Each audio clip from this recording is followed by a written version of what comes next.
बोलो गुरुदेव भगवान की जय, प्यारे कृष्ण कन्हैया लाल की जय। सुख सागर 10वां स्कंध 53वां अध्याय। रुक्मिणी को श्याम सुंदर का हर ले आना। सुखदेव जी ने कहा, हे परीक्षित, श्याम सुंदर ने वह चिट्ठी सुनते ही बड़ी प्रसन्नता से उस ब्राह्मण का हाथ पकड़ लिया और उसको अकेले में ले जाकर कहा, हे ब्रह्ममूर्ति, जिस दिन से मैंने रुक्मिणी के रूप व गुण का हाल नारद जी के मुख से सुना है, उसी दिन से मैं भी उससे मिलने की चाह रखता हूँ। और यह भी मुझको मालूम है कि रुक्माग्रज मेरे साथ शत्रुता रखकर उसका विवाह मुझसे नहीं होने देगा। तुम आज रात्रि को यहाँ रहो, कल प्रातःकाल तुम्हारे साथ चलकर रुक्मिणी की इच्छा पूर्ण करूंगा। जिस तरह काठ में काठ रगड़ने से आग उत्पन्न होकर सारा वन जल जाता है, उसी तरह शत्रुओं को सेना समेत जीत कर रुक्मिणी को ले आऊंगा। यह बात सुनकर ब्राह्मण देवता को धैर्य हुआ। मुरली मनोहर ने दारुक सारथी को बुलाकर कहा कि कल प्रातःकाल रथ तैयार करके ले आना। प्रातःकाल दारुक सारथी उनका रथ सजाकर ले आया। श्री कृष्ण चंद्र आनंद कंद उस ब्राह्मण समेत रथ पर चढ़कर कुंडनपुर को चले। जब वह सारथी रथ दौड़ाकर नगर से बाहर ले गया, तब प्राणनाथ ने क्या देखा कि दाहिने ओर हिरणों का झुंड चला जाता है। यह शकुन देखकर उस ब्राह्मण ने केशव मूर्ति से कहा कि महाराज, अच्छे शकुन मिलने से मेरे विचार में ऐसा आता है कि जिस काम के लिए आप चलते हैं वह काम तुरंत सिद्ध होगा। श्याम सुंदर बोले कि आपकी कृपा से मेरा मनोरथ मिलेगा। यह बात कहकर रथ आगे को बढ़ाया। जब बलभद्र जी ने सुना कि मुरली मनोहर अकेले कुंडनपुर को गए, तब उन्होंने जाकर राजा उग्रसेन से कहा कि महाराज, हमने सुना है कि राजा शिशुपाल, जरासंध आदि बहुत से राजाओं को अपने साथ बारात में लेकर यहाँ से रुक्मिणी से विवाह करने के लिए कुंडनपुर को आता है और मोहन प्यारे यहाँ से अकेले चले गए हैं। इसलिए हमको मालूम होता है कि वहाँ श्याम सुंदर और उन लोगों से बड़ा युद्ध होगा। आप आज्ञा दीजिए तो हम लोग भी जावें। यह बात सुनते ही उग्रसेन ने बलराम से कहा कि तुम मेरी सब सेना साथ लेकर ऐसी जल्दी कुंडनपुर में जाओ कि वासुदेव वहां पहुंचने ना पावे। राह में उनसे मिलकर उन्हें अपने साथ यहाँ ले आओ। यह वचन सुनते ही बलराम जी ने उसी समय 2 अक्षौहिणी दल और बहुत से सूरवीरों को अपने साथ लेकर कुंडनपुर को कूच किया। राह में श्री कृष्ण जी से मिलकर बोले कि हे भाई, मुझे भी साथ न लेकर अकेले क्यों चले आए। श्याम सुंदर भाई को देखकर बहुत प्रसन्न हुए। रुक्मिणी जी की व्याकुलता का हाल जानकर महीने का रास्ता 1 दिन और 1 रात में चले और जिस दिन शिशुपाल की बारात कुंडनपुर से में आने वाली थी, उसी दिन वहां जा पहुंचे। वहां क्या देखा कि उस नगर में घर घर मंगलाचार हो रहा है। गली व चौराहों में गुलाब जल व चंदन का छिड़काव हो रहा है। सब छोटे बड़े कुंडनपुरवासी अच्छा गहना व कपड़ा पहने हुए अपने अपने द्वारे व चौराहों पर बारात देखने के लिए हर्षपूर्वक बैठे हैं। कुंडनपुर की छवि महा वर्णि सके कवि कौन, जाकी शोभा देख के सुख पावत ऋषि मौन। वहां की यह सब शोभा देखते हुए श्याम सुंदर ने अपना रथ राजा भीष्मक के बाग में ले जाकर खड़ा किया और उस ब्राह्मण से बोले कि महाराज, हम अपना डेरा यहाँ करते हैं, तुम जाकर हमारे आने का हाल रुक्मिणी से कह दो, जिसमें उसको धैर्य हो, और वहां का समाचार फिर आकर हमसे कहो तो उसका उपाय किया जावे। यह वचन सुनकर वह ब्राह्मण राजमंदिर को चला। उस दिन राजा भीष्मक बारात निकट आने का हाल सुनकर अपनी सेना को साथ लिए हुए बारातियों को आगे से लेने गया और सम्मान पूर्वक उन्हें अपने साथ ले आकर यथा योग्य स्थान में जनवास दिया और भोजन के अनेक पदार्थ जो जिसे चाहिए था उनके स्थान पर भेज दिया। बारात पहुंचने की खबर सुनकर राजमंदिर में स्त्रियां मंगलाचार करने लगी और पुरोहित ने रुक्मिणी से सोना व गोदान दिलवाकर मोतियों का कंगना उसके हाथ में बंधवा दिया। इतनी कथा सुनाकर सुखदेव जी बोले, हे परीक्षित, कृष्णचंद्र आनंद कंद कुंडनपुर में पहुंच चुके थे, पर रुक्मिणी को उनके आने का हाल नहीं मालूम था। इसलिए वह यह सब चरित्र देखकर अपने मन में चिंता करके कहने लगी कि श्याम सुंदर चिट्ठी भेजने से मुझे निर्लज्ज समझकर अभी तक नहीं आए और उस ब्राह्मण ने भी अब तक फिरकर कुछ संदेशा नहीं दिया कि प्राणनाथ आते हैं या नहीं। इससे मालूम होता है कि वैकुंठनाथ अंतर्यामी ने मुझे कुरूप समझकर कृपा नहीं किया, या वह ब्राह्मण रास्ता भूलकर द्वारिका को नहीं गया, या बारात के साथ जरासंध का आना सुनकर नहीं आए। मेरी कछुक चूक मन आनी, याते नहीं आए सुखदानी, अजहो नहीं आए नंदलाला, आए मोहि बरि हैं शिशुपाला। हे महाप्रभु, जब शिशुपाल कल मुझे विवाहने के उपरांत हाथ पकड़कर ले जावेगा, तब मैं अबला अनाथ क्या करूंगी।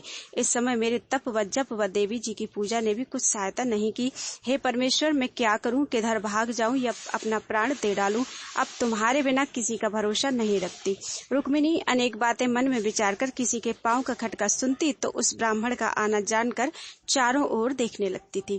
जैसे चंद्रमा का प्रकाश प्रातः समय मलिन हो जाता है, वैसे ही रुक्मिणी का चंद्रमुख उसी सोच में उदास हो गया था।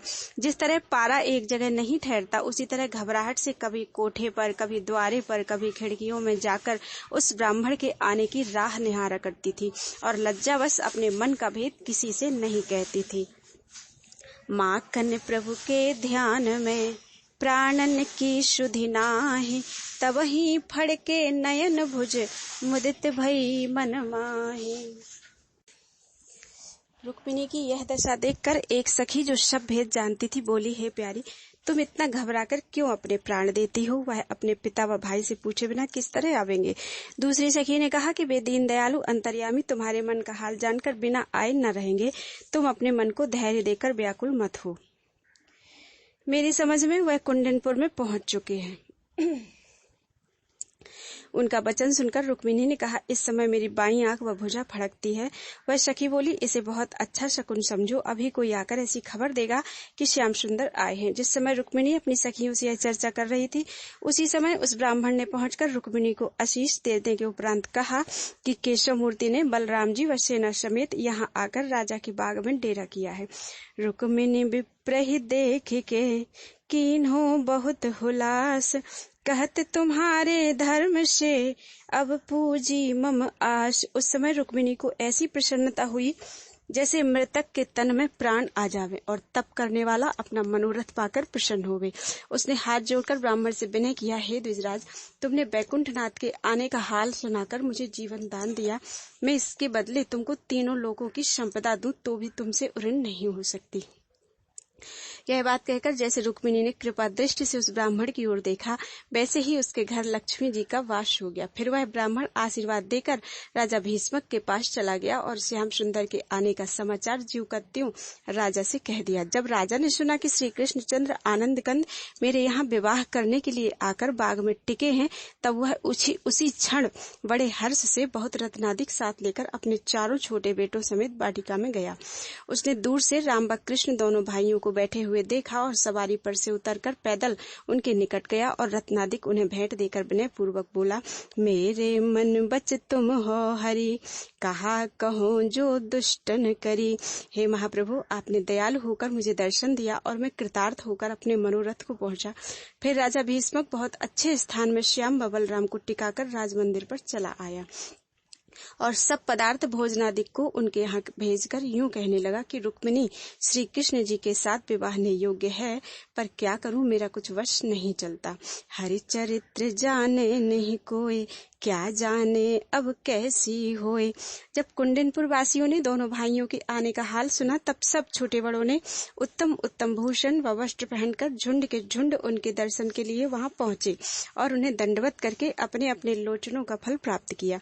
वे बड़े हर्ष से आपस में कहने लगे, हैं अति सुंदर श्याम वर, कहें परस्पर लोग, यह शिशुपाल महा अधम, नहीं रुक्मिणी योग। परमेश्वर की दया से रुक्मिणी का विवाह मुरली मनोहर के साथ हो और श्याम व बलराम दोनों भाइयों की जोड़ी चिरंजीव रहे। हे राजन, जब 4 घड़ी दिन रहा, तब राम व कृष्ण रथ पर बैठकर कुंडनपुर की शोभा देखने निकले। जिस गली व बाजार के चौराहे पर उनकी सवारी पहुंचती थी, वहां के सब स्त्री पुरुष अपनी अपनी खिड़की व द्वारों पर से दोनों भाइयों पर पुष्प आदि बरसाकर आपस में यूं कहते थे, नीलांबर ओढ़े बलराम, पीतांबर पहने घनश्याम, कुंडल चपल मुकुट सिर धरे, कमल नयन माधव मन हरे। जब श्याम व बलराम नगर की शोभा व राजा शिशुपाल आदि की सेना देखते हुए अपने डेरे पर पहुंचे, तब रुक्माग्रज उनके आने का हाल सुनते ही बड़े क्रोध से अपने बाप के पास जाकर बोला, तुम सच बतलाओ कि श्री कृष्ण हमारे यहाँ विवाह में विघ्न करने के लिए किसके बुलाने से आए हैं। राजा भीष्मक ने कहा, मैंने उनको नहीं बुलाया। तब वह जनवासे में जाकर शिशुपाल व जरासंध से बोला कि कुंडनपुर में श्याम व बलराम भी आए हैं, सो तुम अपने सेनापतियों भाइयों से कह दो कि सावधान रहें। उन दोनों भाइयों का नाम सुनते ही राजा शिशुपाल मारे डर के चित्रकारी सा चुपचाप रहकर कुछ नहीं बोला। पर जरासंध ने रुक्म से कहा कि सुनो मित्र, इन्हीं दोनों भाइयों ने राजा कंसादिक बड़े बड़े शूरवीरों को सहज में मार लिया था। यहाँ जो आए हैं तो अवश्य ही कुछ उपद्रव करेंगे। इन्हें तुम बालक मत समझो, यह बड़े प्रतापी हैं, आज तक किसी से नहीं हारे। 17 बेर मेरा 23 अक्षौहिणी दल इन दोनों भाइयों ने लड़कर मार डाला। जब 18वीं बेर में सेना लेकर इन पर चढ़ा तब यह दोनों भाई बिना लड़े मेरे सामने से भागकर पर्वत पर चढ़ गए। जब मैंने उस पहाड़ के चारों ओर आग लगवा दी तब वहां से कूदकर द्वारिका में जा बसे। इनको काहू भेद न पायो, करन उपद्रव यहाँ भी आयो। यह है छली महाबल करे, काहू को नहीं जानो परे। इसलिए अब कोई ऐसा उपाय करना चाहिए कि हम लोगों की लाज रही।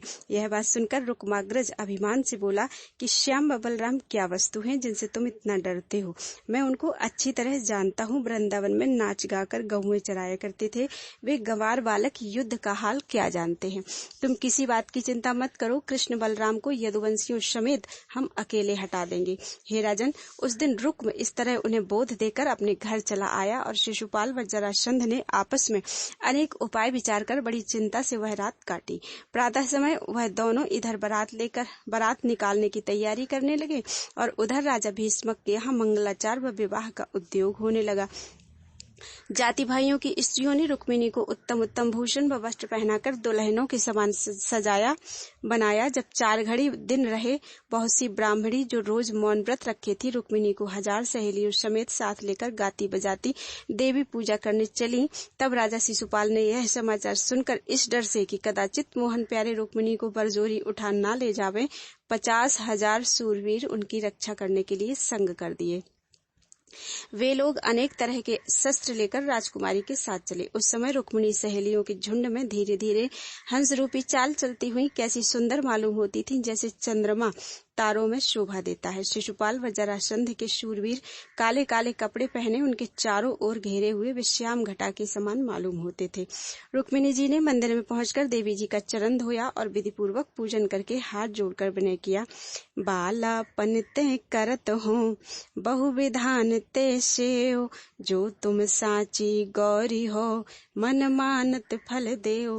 यह वचन सुनते ही दूसरी स्त्रियों ने भी जो उसके साथ थीं हाथ जोड़कर कहा, हे अंबिके, ऐसी कृपा करो कि राजदुलारी का मनोरथ पूर्ण हो। पूजा और परिक्रमा करके ब्राह्मणों को भोजन कराने के उपरांत वह चंद्रमुखी मंदिर से बाहर निकली। वा दिन रुक्मिणी प्राते ते, धरे हति व्रत मौन, पूजा करी 26 चली, बरन सके कवि कौन। हे राजन, जिस समय वह महासुंदरी श्याम मिलन की आशा लगाए गज रूपी चाल से धीरे धीरे सहेलियों समेत राज मंदिर पर आने लगी, उसी समय श्री कृष्ण चंद्र आनंद कंद भी तीनों लोकों की सुंदरता धारण किए अकेले रथ पर बैठे हुए वहां आ पहुंचे। पूज गौर जब ही चली, एक कहत अकुलाए, सुन प्यारी आए हरि, देख ध्वजा फहराए। यह वचन सुनते ही जैसे राजकुमारी ने घूंघट उठाकर मुस्कुराती हुई रथ की ओर देखा, वैसे ही सब सूरवीर रखवारी करने वाले वह तिरछी चितवन व मंद मुस्कान देखते ही ऐसे अचेत हो गए कि उनके शस्त्र हाथ से गिर पड़े। उसी समय वृंदावन बिहारी ने अपना रथ सखियों के झुंड में ले जाकर रुक्मिणी के पास खड़ा कर दिया। जैसे राजकुमारी ने लजाती हुई हाथ बढ़ाकर मोहन प्यारे से मिलना चाहा, वैसे ही श्याम सुंदर ने बाएं हाथ से रुक्मिणी का हाथ पकड़कर अपने रथ पर बैठा लिया और शंख बजाकर वहां से अपना रथ हाँका। कांपत गात सकुच मन भारी, छाड़ी सबे हरि संग सिधारी, ज्यों बैरागी छाड़े गेह, कृष्ण चरण से करे स्नेह। इतनी कथा सुनाकर सुखदेव जी बोले, हे परीक्षित, रुक्मिणी अपने व्रत व पूजा का फल पाकर पिछला सब सोच भूल गई। राजा जरासंध व शिशुपाल के सूरवीरों से कुछ नहीं बन पड़ा। श्री कृष्ण जी इस तरह उन लोगों के बीच में से रुक्मिणी को लेकर चले गए जिस तरह सिंह सियारों के गोल में से अपना आहार लेकर निर्भय चला जाता है। जब वहां से वह 12 कोष पर मुरली मनोहर का रथ जा पहुंचा, तब वे सूरवीर सचेत होकर उनके पीछे दौड़ी। ऐसी विधि कन्या हरि भई प्रकट यह बात, सब राजा सुनकर कूढ़े मन ही मन पछतात। जब बलराम जी ने देखा कि श्याम सुंदर रुक्मिणी को रथ पे बैठाकर द्वारिका को ओर चले जाते हैं, तब वह भी अपनी सेना लेकर शत्रुओं से लड़ने के लिए श्री कृष्ण जी के पास चले आए। मुरली मनोहर ने रुक्मिणी को डर से घबराई हुई देखकर कहा, हे प्राण प्यारी, अब तू किसी बात का सोच मत कर। द्वारिका में पहुंचते ही शास्त्र अनुसार तुझसे विवाह करके तेरा मनोरथ पूर्ण करूंगा। जब श्याम सुंदर ने इस तरह धैर्य देकर अपने गले की माला रुक्मिणी को पहना दी, तब उसका भय छूट गया। बोलो वृंदावन बिहारी लाल की जय। 54वां अध्याय। जरासंध व रुक्माग्रज आदि को श्याम व बलराम से युद्ध करना। सुखदेव जी ने कहा, हे परीक्षित, जब मुरली मनोहर रुक्मिणी को इस तरह हर ले गए और यह समाचार शिशुपाल ने सुना, तब जरासंध व दंत वक्र आदि सब बारात वाले राजा अपनी अपनी सेना साथ लेकर श्याम सुंदर के रथ के पीछे चढ़ दौड़े और आपस में कहने लगे कि बड़ी लज्जा की बात है कि हम लोगों के रहने पर भी यादव का बेटा रुक्मिणी को बरजोरी हर ले जावे। जब इसी तरह की चर्चा आपस में करते हुए श्याम सुंदर के रथ के पास पहुंचे, तब उन लोगों ने ललकार कर कहा कि तुम दोनों भाई कहाँ भागे जाते हो? खड़े होकर हमारे साथ लड़ाई करो। जो शूरवीर क्षत्रिय है वह युद्ध में पीठ नहीं दिखाते। यह वचन सुनते ही बलराम जी ने अपनी सेना समेत फिरकर उन लोगों से ऐसा युद्ध किया कि दोनों ओर से अनेक शस्त्र चलकर नदी रूपी रुधिर बह निकला। ऐसा भारी युद्ध देखकर रुक्मिणी घबरा गई और बड़े सोच से मन में कहने लगी कि मेरे लिए श्याम व बलराम इतना दुख पाते हैं। हे परमेश्वर, यह शत्रु कब तक लड़ेंगे और इतनी सेना किस तरह मारी जाएगी? जब रुक्मिणी इसी तरह अनेक बातें विचार कर मारे डर के कांपने लगी, तब वैकुंठनाथ अंतर्यामी ने उनसे कहा कि तू मेरी महिमा जानकर भी इतना क्यों डरती है? धैर्य, अभी एक क्षण में यह सब शत्रु इस तरह मारे जाएंगे जिस तरह सूर्य निकलने से तारे दिखलाई नहीं देते। जब मुरली मनोहर के समझाने पर राजदुलारी का डर नहीं छूटा, तब उन्होंने लड़ना उचित नहीं समझा और अपना रथ रणभूमि से अलग ले जाकर खड़ा कर दिया और युद्ध का कौतुक देखने लगे। यादव असुरन से लड़त होत महासंग्राम, ठाड़े देखत कृष्ण हैं करत युद्ध बलराम। उस समय बलराम जी ने क्रोधित होकर अपना हल व मूसल उठा लिया और बड़े बड़े शूरवीर हाथी व घोड़ों को मारने लगे। जिस तरह किसान लोग खेत काट डालते हैं, उसी तरह बलभद्र जी ने क्षण भर में बहुत सी सेना शत्रुओं की मार गिराई। जब जरासंध आदि राजाओं ने यह दशा अपनी सेना की देखी, तब रणभूमि से भागकर शिशुपाल के पास चले आए। इतनी कथा सुनाकर सुखदेव जी ने कहा, हे परीक्षित, उस समय देवता अपने विमान पर से बलराम जी पर पुष्प बरसाकर उनकी स्तुति करने लगे। जब शिशुपाल ने अपने साथी राजाओं की यह दुर्दशा देखी, तब मारे शोच व लज्जा के उनका मुख पीला हो गया और जरासंध से रोकर कहा, महाराज, रुक्मिणी को श्री कृष्ण चंद्र बरजोरी उठा ले गए और लड़ाई में भी हम लोगों से कुछ नहीं बन पड़ा, इसलिए लज्जावश मुझसे अपना मुख किसी को दिखाया नहीं जाता। यह कलंक जन्म भर नहीं छूटेगा। इससे कहो तो मैं भी लड़कर मर जाऊं। नहीं इत रहो करो बनवासा, ले हो योग छाड़ सब आशा। यह बात सुनकर जरासंध ने कहा, महाराज, आप ऐसे ज्ञानी को मैं क्या समझाऊं? बुद्धिमान लोग हानि व लाभ में हर्ष व विषाद ना करके सब बातों को परमेश्वर के अधीन समझते हैं। जिस तरह काठ की पुतली को मदारी नचाते हैं, उसी तरह सब जीवों के कर्ता धर्ता नारायण जी जो चाहते हैं सो होता है। इसलिए दुख व सुख को एक सच जानकर संसारी व्यवहार स्वप्नवत समझना चाहिए। देखो, इसी तरह मैं भी 17 बार इनसे हार गया था, पर कुछ उदास नहीं हुआ। जब 18वीं बार इन दोनों भाई मेरे सामने से भाग गए, तब मैंने कुछ हर्ष भी नहीं किया। ना मालूम यह दोनों कौन अवतार ऐसे बलवान व प्रतापी हैं जिनसे कोई जीत नहीं सकता।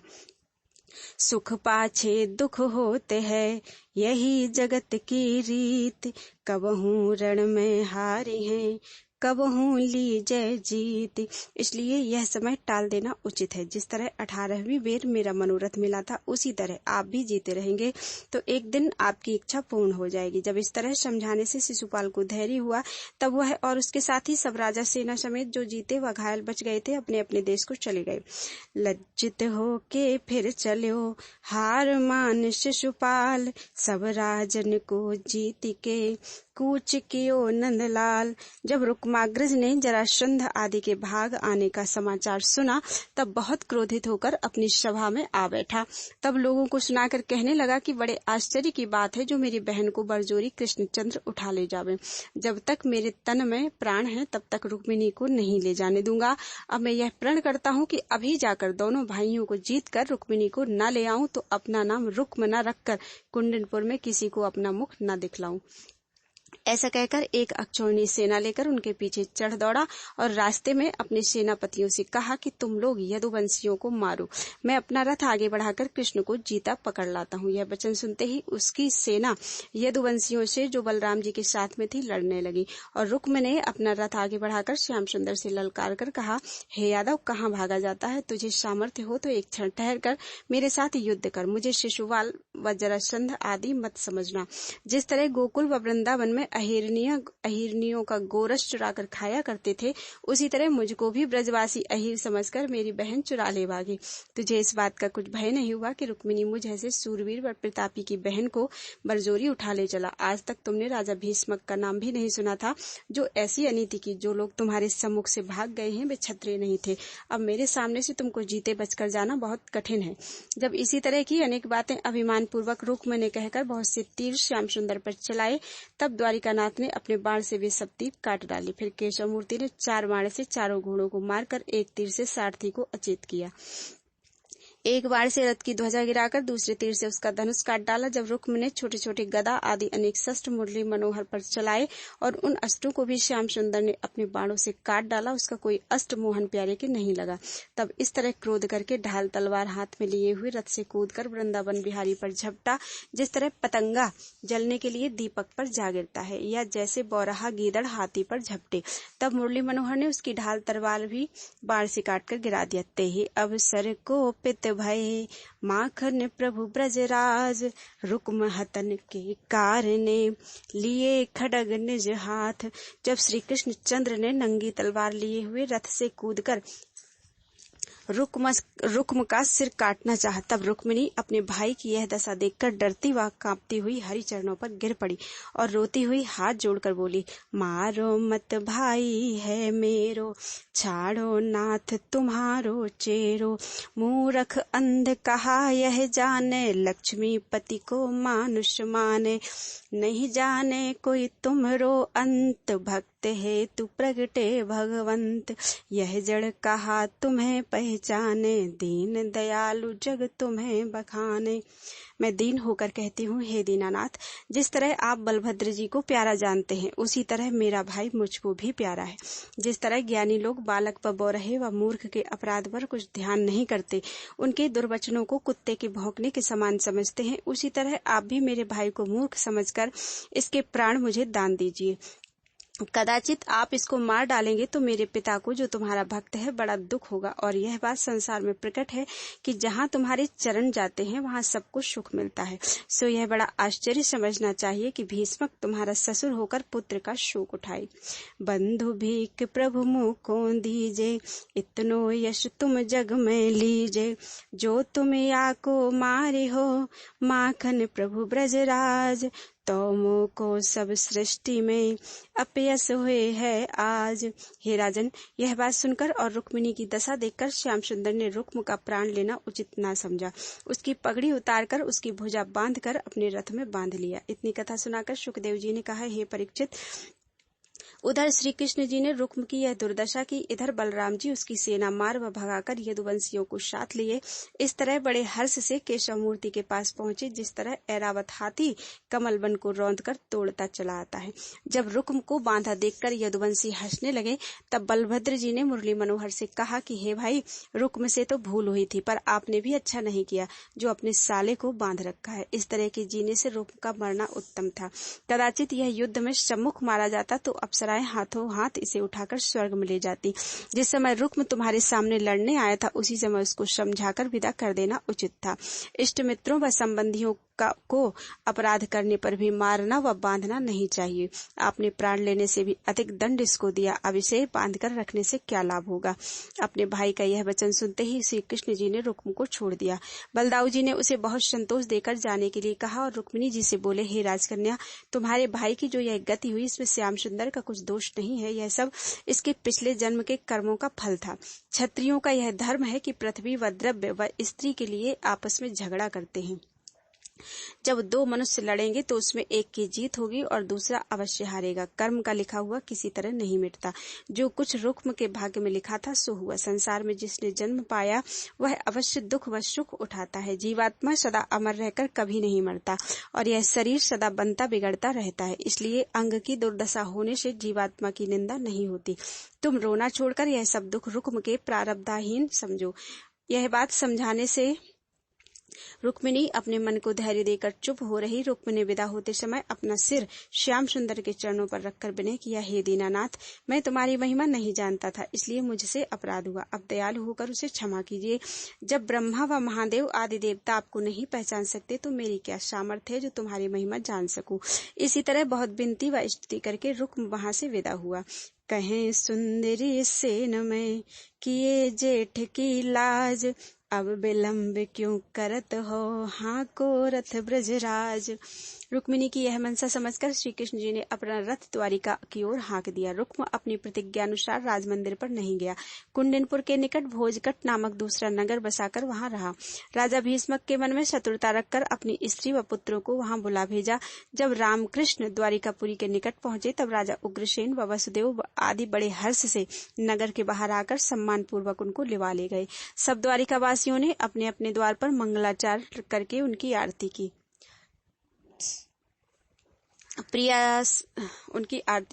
प्रिया सहित श्री द्वारिका यदुपति पहुँचे आए, पुरवासी प्रफुल्लित भये आनंद उर न समाये।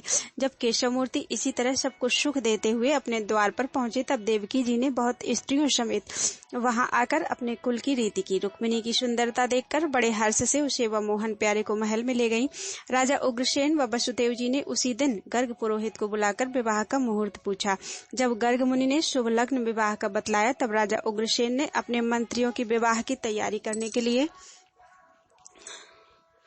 आज्ञा देकर दुर्योधन आदि अनेक राजाओं के यहाँ न्योता भेज दिया। राजा भीष्मक ने जो अपनी कन्या श्याम सुंदर को विवाहना चाहता था द्वारिका में विवाह होने की तैयारी सुना तब उसने बड़े हर्ष से अपने मन में कन्यादान का संकल्प किया और बहुत से रत्नाधिक भूषण वस्त्र, हाथी घोड़ा, रथ, पालकी, दासी व दास अपने पुरोहित सहित द्वारिकापुरी में वसुदेव जी के पास भेज दिया। जब द्वारिका में इधर उधर देश देश के राजा न्योता करने के लिए आकर इकट्ठे हुए तब इधर से यह ब्राह्मण दहेज की सब वस्तुएं लेकर वहां पहुंचा।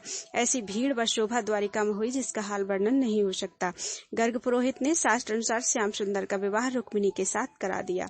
पंडित तहाँ वेद ध्वनि करें, रुक्मिणी संग प्रभु भावेरि फिरें, ढोल न फिरी बहुत बजावे, हर्षे देव सुमन वर्षावे। सिद्ध साध्य चारण गंधर्व, अंतरिक्ष होए देखें सर्व, चढ़ विमान सब माथ झुकावे, देव वधू सब मंगल गावे। हाथ धर प्रभु भावर पारी, बाम अंग रुक्मिणी बैठारी, खोलत कंकण कृष्ण मुरारी, ऐसे रत्न रीति सबकारी। अति आनंद रचो जगदीशा, हरसि हरसि सब देहि आशीषा। कृष्ण रुक्मिणी जोड़ी जीवे, यह चरित्र सुने अमृत पीवे। उस समय स्त्रियां मंगलाचार गीत गाकर और अप्सराएं आकाश में विमानों पर नाच नाच कर प्रसन्न होती थी। गंधर्व गाना सुनाकर देवता लोग अनेक तरह के रत्न जड़ित भूषण दूल्हा व दुल्हन को पहनाकर आनंद मनाते थे। जब विवाह हो चुका तब राजा उग्रसेन ने ब्राह्मणों को बहुत सा दान व दक्षिणा देकर सम्मान पूर्वक विदा किया। याचकों व मंगनों को मुँह मांगा द्रव्याधिक इतना दान दिया कि उनको दूसरी जगह मांगने की इच्छा नहीं रही। राजा उग्रसेन ने सब राजाओं और ब्राह्मणों को यथा योग्य सम्मान पूर्वक विदा किया। इतनी कथा सुनाकर सुखदेव जी बोले, हे राजन, उस दिन द्वारिकापुरी व तीनों लोकों में ऐसा आनंद सबको प्राप्त हुआ जिसका हाल वर्णन नहीं हो सकता। रुक्मिणी जी के द्वारिका आने से सब छोटे बड़ों के घर में लक्ष्मी जी का वास हो गया। सब राजा उनके देश सब राजा उनके अधीन रहकर अपने अपने देश की सौगात श्याम व बलराम को भेजने लगे। जो कोई यह कथा रुक्मिणी मंगल की सच्चे मन से कहे व सुने, उसको भुक्ति मुक्ति और सब तीर्थ स्थान करने का फल मिलता है। बोलो वृंदावन बिहारी लाल की जय। 55वां अध्याय, प्रद्युम्न के जन्म की कथा। इतनी कथा सुनकर परीक्षित ने पूछा, हे मुनिनाथ, कामदेव को शिव जी ने किस तरह जला दिया था, वह कथा वर्णन कीजिए। सुखदेव जी ने कहा, हे परीक्षित, एक दिन महादेव जी कैलाश पर्वत पर परमेश्वर के ध्यान में बैठे थे। उस समय अचानक में कामदेव ने आकर उन्हें ऐसा सताया कि उनका ध्यान खुल गया। तब उन्होंने क्रोध से अपनी तीसरी आंख खोलकर कामदेव की ओर देखा तो वह जलकर राख हो गया। काम बलि जब शिव दहेउ, तब रति धरत न नीर, धरत न धीर, पति बिनु अति तलफत खड़ी, बेहुअल विकल शरीर, काम नारियों लोटत फिरे, कंत कंत कही चाहत मरे। जब शिवजी ने उसकी यह दशा देखी तब प्रसन्न होकर कहा, हे रति, तू सोच मत कर। कुछ दिन बीते, कामदेव कृष्ण के अवतार में रुक्मिणी के गर्भ से उत्पन्न होकर शंबासुर के घर आवेगा। तू शंबर दैत्य के यहाँ जाकर रसोई बनाने के लिए रह।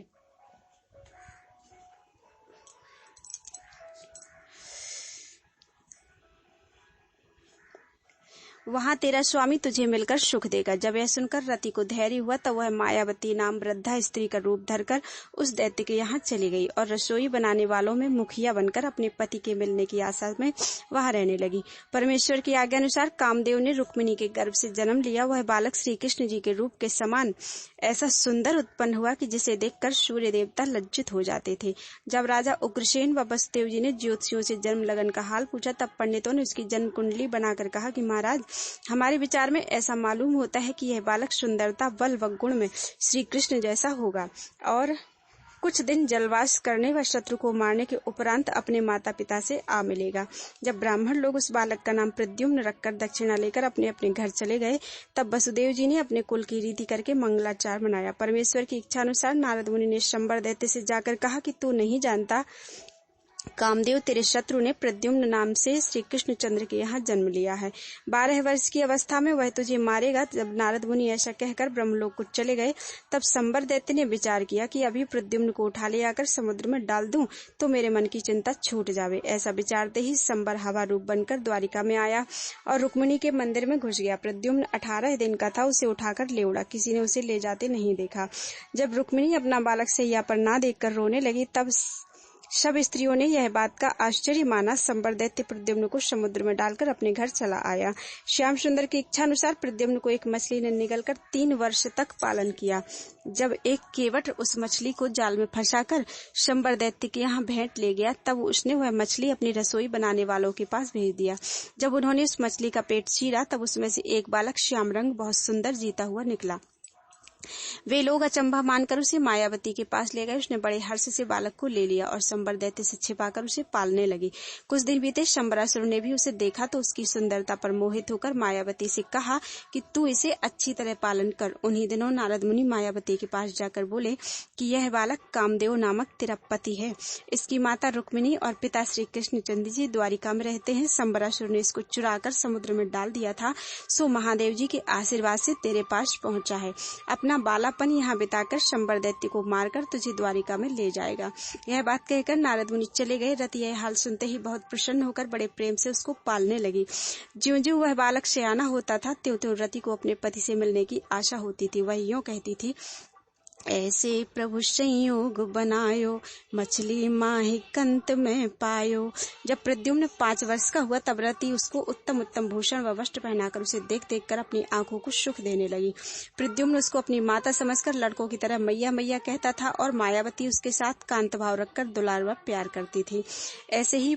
ऐसे ही पालत रही, बहुत दिना चित लाए, भयो तरुण सुंदर महा, शोभा कही न जाए।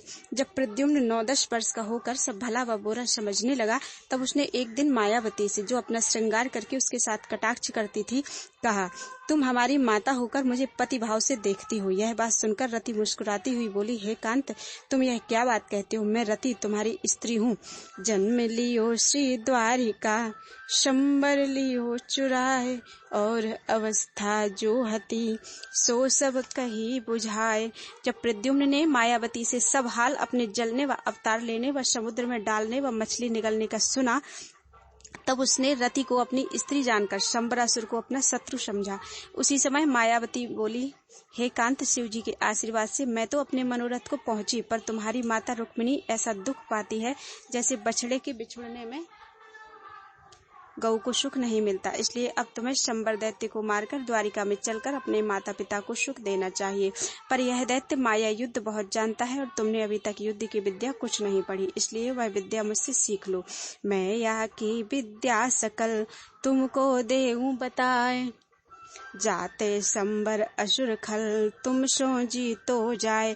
जब प्रद्युम्न ने 12 वर्ष की अवस्था तक सब बाण विद्या व मायावती से सीख लिया, तब अपने मन में युद्ध करने की सामर्थ्य पाकर शंबर दैत्य को दुर्वचन कहने लगा, जिसमें उससे युद्ध हो। जब एक दिन प्रद्युम्न खेलता हुआ शंबरासुर की सभा में चला गया, तब उस दैत्य ने किसी दूसरे से कहा कि मैंने इस बालक को अपना बेटा करके पाला है। यह वचन सुनकर प्रद्युम्न ताल ठोंककर बड़े क्रोध से बोला, मुझे अपना लड़का मत समझो, मैं तुम्हारा शत्रु हूँ, मुझसे लड़कर मेरा बल देख लो। यह वचन सुनकर शंबरासुर हंसता हुआ अपने सभा वालों से बोला कि देखो भाई, जैसे मैंने दूध पिलाकर सांप को पाला, वैसे यह मेरे लिए दूसरा प्रद्युम्न उत्पन्न हुआ। ऐसे कहकर शंबर दैत्य प्रद्युम्न से बोला, हे बेटा, तुम्हारी क्या मृत्यु आई है जो ऐसी कठोर बातें मुझसे कहते हो? उसने उत्तर दिया कि मेरा ही नाम प्रद्युम्न है। तुमने तो मुझको समुद्र में फेंककर मेरे प्राण लेना चाहा था, पर नारायण जी की दया से जीता बचकर आज तुमसे अपना बैर लेने आया हूँ। जिस तरह तुमने अपना काल घर में पाला था, उसी तरह मुझसे लड़ाई करो। कोई किसी का बाप व बेटा नहीं होता। संसार की गति सदा से इसी तरह चली आती है। यह बात सुनकर शंबरासुर बड़ा सोच व क्रोध करके अपनी सेना समेत प्रद्युम्न से लड़ने के लिए नगर के बाहर निकला। गदा हाथ में लेकर प्रद्युम्न से ललकार कर बोला, देखें अब तेरा प्राण कौन बचाता है। ऐसा कहकर शंबर दैत्य ने उन पर गदा चलाई। प्रद्युम्न ने अपनी गदा मारकर उसकी गदा गिरा दी। शंबरासुर ने अग्निबाण उसके ऊपर छोड़ा। जब उसे भी प्रद्युम्न ने जलबाण मारकर बुझा दिया, तब शंबरासुर ने झुंझलाकर अनेक तरह के शस्त्र उस पर चलाई।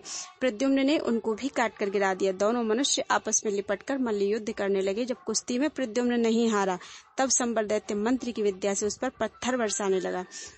प्रद्युम्न ने अपने मंत्र से पत्थर बरसाना बंद कर दिया। शंबरासुर माया के बल से प्रद्युम्न को उठाकर आकाश की ओर ले उड़ा। उस समय प्रद्युम्न ने क्रोध करके एक तलवार शंबर दैत्य की ऐसी मारी कि उसका सिर भुट्टा सा कटकर पृथ्वी पर गिर पड़ा और क्षण भर में उसकी सेना भी काट डाली।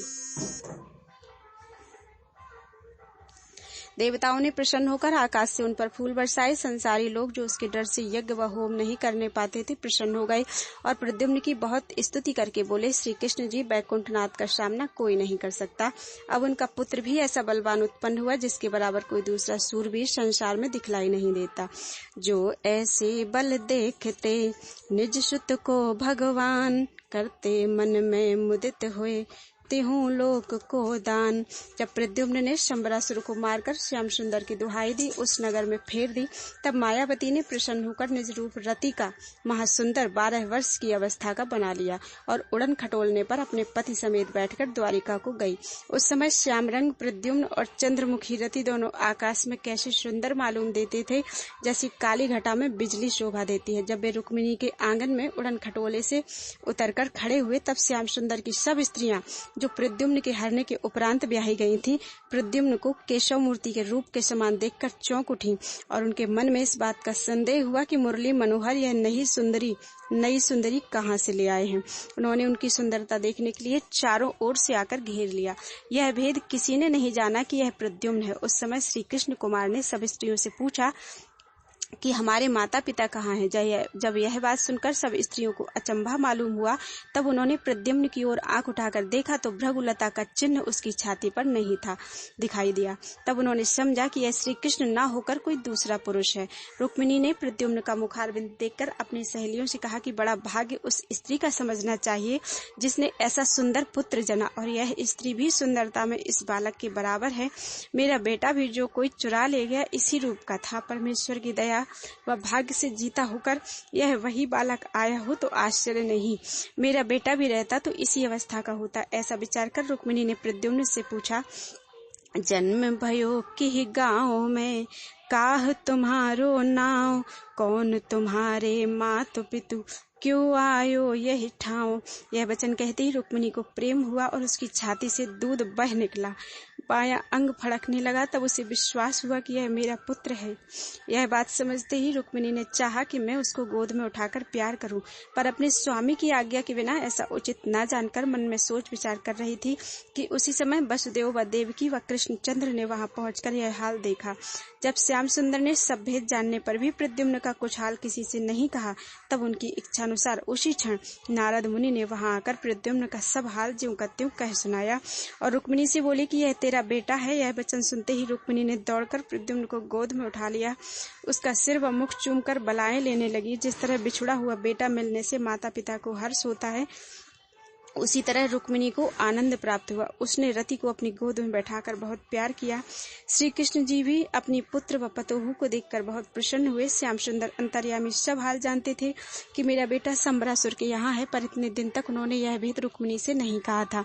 बहुत सा द्रव्याधिक प्रद्युम्न के हाथ से दान दिलवाया और सब द्वारिकावासी अपने अपने घर मंगलाचार मनाकर कहने लगे कि वसुदेव नंदन का बड़ा भाग्य है जो खोया हुआ पुत्र एक महासुंदरी स्त्री अपने साथ लेकर उनके घर चलाया।